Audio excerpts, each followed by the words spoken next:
Hello Pacific viewers, I'm Alana Limpanala-Toves here in Yokota, Japan with your Team 4 News. Reporting to you from the studio and out in the field.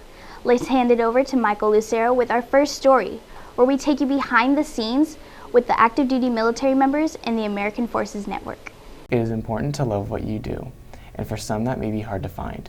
Regardless, the military members at AFN are extremely passionate about the work they have found. Well, I'm a radio TV broadcaster, so when you go to basic, I already went in with my job selected. But we give the opportunity to have we have a very personal feel with our job, but we also allow people to kind of connect a little bit back to the States, because sometimes, when you're overseas, it's kind of really easy to forget, what's going on back there. You kind of feel alone, and we try to have kind of a connection back to the States. Also let people know what's going on base. Make sure that they feel involved, and we're just kind of all bringing it together. And it's kind of cool because it lets us also connect to our host nation. A lot of the Japanese will come out, talk to us, say, hey, I listen to your radio program every day to try to improve my English. I never really thought about that, but yeah, it's a way for them to try and figure out what the United States is all about, because they don't know. And so it kind of helps them out, and it helps us out too, because I never thought I'd have the opportunity to be here in Japan talking to potentially millions of people, so that's cool. We interviewed Air Force Staff Sergeant Brian Economides about his job. Currently, I'm the operations manager for AFN Tokyo. I periodically anchor the 2-minute live newscast when we need to do it. So, since I've been here, there's been two people that have kind of been an inspiration for my job. When I first got here, was a Master Sergeant, Michael Brogan. He's now retired. He was my first supervisor. He kind of took me under his wing, taught me the ways of anchoring, and never gave up on me. That's the big thing. He never gave up on me. No matter how much of a bad day I was having, he was always right there telling me, no, you're going to sit here, you're going to do it, and it's going to look good. He was a huge inspiration. Master Sergeant Bluthman, he's helped me through that entire journey. So, he was a huge inspiration. It's really hard to say because I haven't made the transition, so I have no experience with the transition. But yeah, looking at the civilian field, I think it gives you at least a basic skill set to maybe go into a job interview and say, hey, I've done this for a decade. I might not be your next anchor, but at least I can help behind the scenes because I know the pace at which this is going. I know what to do. I know exactly where I need to be and when I need to be. So I think it can translate pretty well. I think the impact of our job is being able to get information out there as fast as possible. If there's anything that is very important that we need to get to the public, we can get it there instantly, whether it's television, radio, any means. It is reassuring that anyone in this career field can potentially find a job after separating. Mike Lucero, Team 4 News. In local news, on Tuesday night, the boys soccer team from Yokota competed against Zama High School. Both teams played a great game, and despite torrential rain, none of the players held back.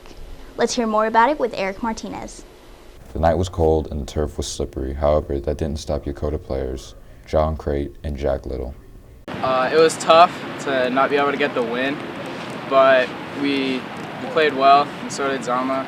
And I think the draw is what the result should be. Because the rain made the field a lot more slick, and I slipped a lot of times, and a lot of players have slipped. It can gift opportunities to the offense and score a goal. In the rain, it gets cold, your body starts slowing up, and you can't sprint as fast, you can't accelerate as quickly. And goalies have a hard time catching the ball, so a lot more goals can be scored in the rain. For me, I think I had a good game. I had 2 goals, so that's always good. But as a team, it was a little disappointing to have the game decided by a penalty. No, I think it was a little easier because normally they don't have as many goals, but I think with the conditions, it's a little harder for the goalies. It's fun to play in the rain because it doesn't happen a lot, but it's nice to play on a really nice day. I don't know. Conditions helped them a little bit, so I think the rain helped us a little today. Whether rain or shine, both Yokota and Zama are ready to play. This is Eric Martinez from Team 4 News. What used to be the Tachikawa Air Force Base is now known as Showa Park. With our final story, we take you on a trip to uncover the forgotten past with Michael Lucero. Who would ever guess that years ago, this park was an American air base? Though no one can tell now, the nearby JASDAF Air Base adjacent to the park is a reminder of its history. Americans wanted to expand their runway. However, because of riots started forming, they had to cancel their plan. Riots started October 12th in 1956, which led to American police to beat the Japanese protesters. Due to all the violence that wasn't intended to happen, the U.S. military canceled their plan in 1957. Instead, the Americans moved to Tawa Airfield, which is now known as Yokota Air Base. Tachikawa Air Base was given back to the Japanese government and turned into Showa Park. Showa Park is a reminder to those who know its history that though Japan and America have a rocky past, they have attempted to fix their relationship. Mike Lucero, Team 4 News. That's all we have for you today. Arigato, Sizus Maasi, and thank you for tuning in. I'm Alana Limpanella-Tovez, Team 4 News. Have a great day.